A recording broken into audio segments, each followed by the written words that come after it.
I have been vlogging on this spot for 7 years now. Not on this channel, but I have a previous YouTube live.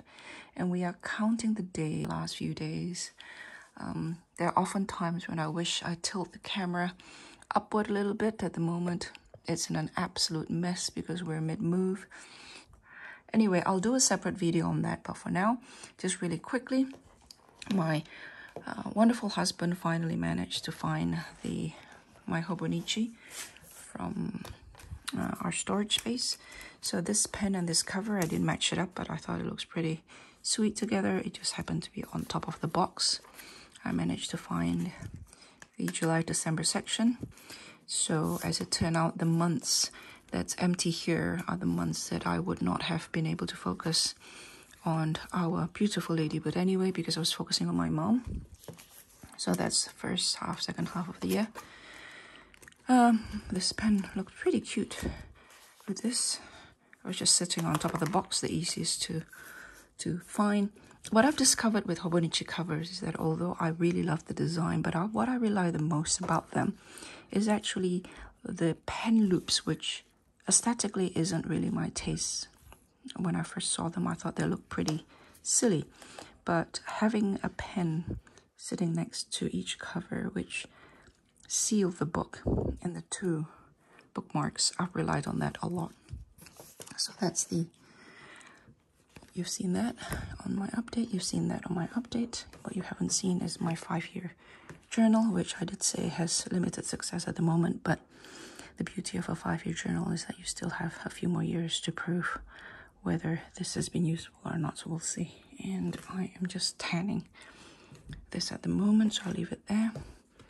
Second half of my cousin has been unearthed, and I don't know if I'm going to continue tracking my dietary intake with this or whether I'm going to put blood pressure, diet, all sorts of health tracking in here. This is, I told you, the day free. This is 2021 and I am still using it. So I'm using it from the back to the front. And I completely ignored the calendar, and that's 2021, and that shows why the day free hasn't been working for me. This is 2021. This is from last year, and I can show you this because this is basically just my blood pressure, and I am conflicted about whether I'm going to start using the weeks for blood pressure again, because a lot of the time space is a struggle because I have to do several measurements each time. My blood pressure machine, or whatever you call it, is pretty old, and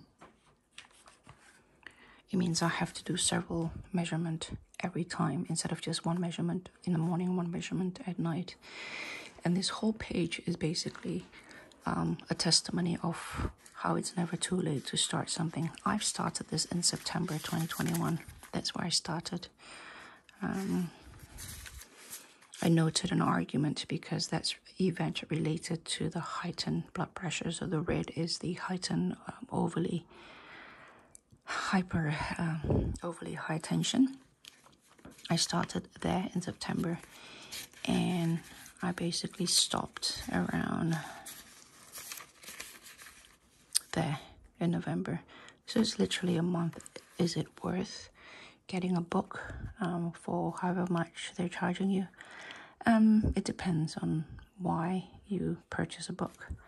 In my case, I enjoy the actual binding. I really enjoy this design here, and I've decided that I'm going to convert each and every one of them into just plain notebooks, which is a pity because the Weeks is a system that I think is highly underrated, and I'm going to do another video. I've done 2 so far of why the Weeks is probably one of the most effective planner I have ever experienced. So that page, this to find out, is literally, I think, potentially save my life in the long term.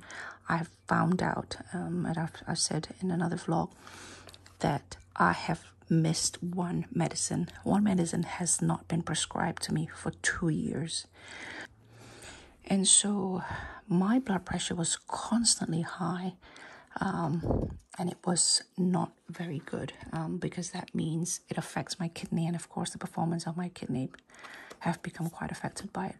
So given that, for me, that was worth it. That extra weeks that I bought have achieved one thing, which is potentially to save my life, doing what a health log are supposed to do, to catch something that's not observable, that you would not have otherwise catched. Like, for example, high blood pressure and kidney function, there's no symptoms. I don't feel anything. The hypertension is just above hyper, and so there isn't any physical symptoms, but it's elevated, and the elevation of the blood pressure is due to my kidneys. So I thought we were going to be finished with my cat, but as I've mentioned to you recently, another book is now started, because now we have to monitor her weight, because she's regained all her weight, and she's due for surgery to remove her teeth or tooth, to have some lumps from her skin removed and have biopsy done to them, to see if they're malignant or not, and to have her urine tested. It means that they have to go straight to her kidney to withdraw some urine, apparently. So they're going to do that when they're asleep, and she can't be asleep until she lost her weight. So all that big procedure is going to be done. Potentially, the vet wanted to do it end of the year, but I'm very, very anxious about having her recover when everybody's on holiday. So I'm going to insist to do this next year when everyone's back from holiday, because she may have a stitching on her back and a tooth or teeth pulled, a couple of teeth potentially pulled. That's a lot of wound to be healing at once, and I'm really, really worried. So there's a lot of, every month I wrote a little bit more personal things, because it's all tied into my mother's health situation has penetrated, obviously, the monitoring that I could do for the cat. So every month I basically just said what happened to mom, and therefore it's an indication about why the many blank spaces, like all of June and all of July, is blank, because my whole month from April onwards was taken with focusing on my mom. So I'll catch you on those sometime next year, or later on this year, maybe later end of the year. So that's that. That pen, I don't know what a jet stream is, but it's actually one of the better pens to use on this paper. If you can see there, I mean, I don't use pencil boards, but you can use pencil boards. But even if you don't, it just, I mean, the paper become a little bit curly, but not by much, as you can see there. It's actually pretty good, because it's a kind of ink you don't have to press too hard. There's some mistake there, and I use washi stickers to cover up mistakes, because when I try to correct them, scribble against them, it looks really dirty and really messy. It makes it hard for me to spot information on the page. So potentially I might do my blood pressure again on a week. And so what I need to do next year is my blood pressure, various health indicators, diet, all those ideally is in one book. That's why I was thinking about an A5, and then finances, and my mother's things, health coordination, which clearly have fallen onto me. It doesn't seem like anyone else is doing it, and no one else is picking it up, so it fall on me. And I need her medical coordination in a separate book, because it was getting really hard to manage as they were all crowding together with my own things. And so this was my dream and thoughts journal, the one I showed you, the first half of the Cousin A5 have transformed from being my dietary intake log to my mother's health coordination. And that was really messy with a lot of wasted space. And so with this one here, I don't know if this is going to be finance or my health. And so ideally, as I've mentioned here, a lot of the high elevated blood pressure ideally have an indication of whether I consume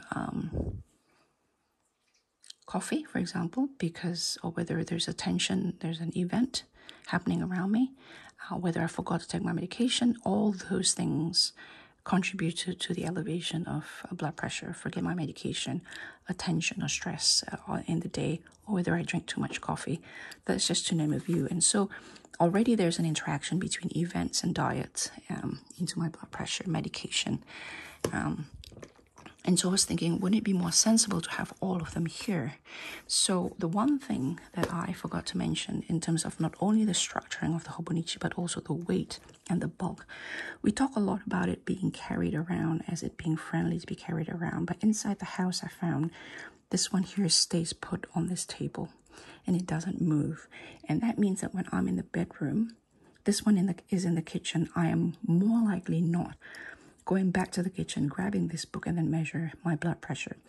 The barrier to entry is a fractionally more difficult, but that small fraction is enough for me not to do it, especially when you're trying to build a new habit. And so I wanted to note that as well, that now I have to consider that if I put my blood pressure on here, if I monitor that, and I tend to do that when I wake up in the morning and at night, as I was having coffee in the morning, or as I'm winding down at night, this book tend not to be next to me, because it's very hard to write this on your lap. This has to be on a tabletop, and there's no table in the bedroom. While this, I can write on my lap. I can write it down as I am in my bed, and then you're done. And I can put this in the nightstand, in a little drawer there. But I observe that the more you can let your tools flow into your natural, organic flow or function, you have more likelihood for it to get it done properly, instead of forcing your natural flow or function to fit the tool, if that makes sense. So yeah, that's it I have for now, and I'll talk to you again when I unbox my Hobonichi. Bye.